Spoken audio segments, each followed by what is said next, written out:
Hello అండి అందరికీ. అందరు ఎలా ఉన్నారు? బాగున్నారా? ఈరోజు క్యాబేజ్ కర్రీ ఎలా చేయాలో చూద్దాం. క్యాబేజ్ని ఇలా చిన్న చిన్న ముక్కలుగా కట్ చేసుకొని క్యాబేజీ స్మెల్ పోవడానికి కొంచెం పసుపు ఉప్పు వేసుకొని ప్రెస్ చేసి పిసకాలండి. అలా అవుతుంది. ఒక ఆనియన్ 2-3 పచ్చిమిరపకాయలు కట్ చేసుకోవాలండి. ఇప్పుడు పోపు దినుసులు తీసుకోవాలి. తీసుకొని బౌల్లో 2 టేబుల్ స్పూన్స్ ఆయిల్ పోసుకొని ఇందాక తీసుకున్న పోపు దినుసులని అందులో వేయండి. వేసి బాగా కలపాలండి. స్టవ్ మాత్రం మీడియం ఫ్లేమ్లోనే ఉంచండి, ఎందుకంటే మాడిపోతుంది.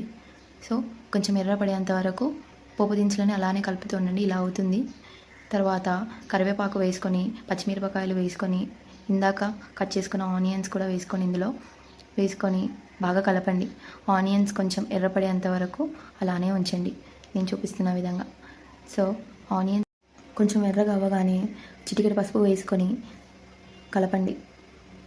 కలుపుకున్న తర్వాత ఇలా అవుతుంది. ఇప్పుడు అల్లం వెల్లుల్లి పేస్ట్ తగినంత తీసుకొని బాగా కలపండి.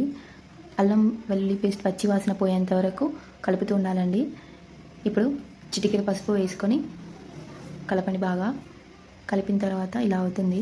ఇందాక మనం తీసుకున్న క్యాబేజీని ఇందులో వేసుకోవాలండి. వేసుకొని బాగా కలపాలి.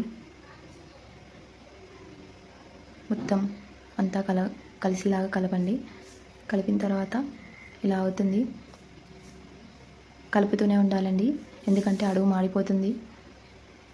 కూర దగ్గరికి అయ్యేంత వరకు ఇలా కలుపుతూ ఉండాలి, నేను చూపిస్తున్న విధంగా.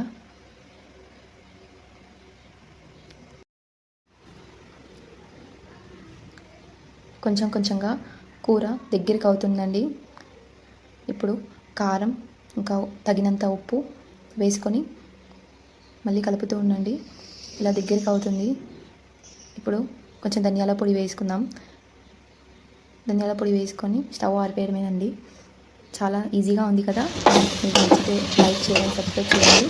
Thank you for watching.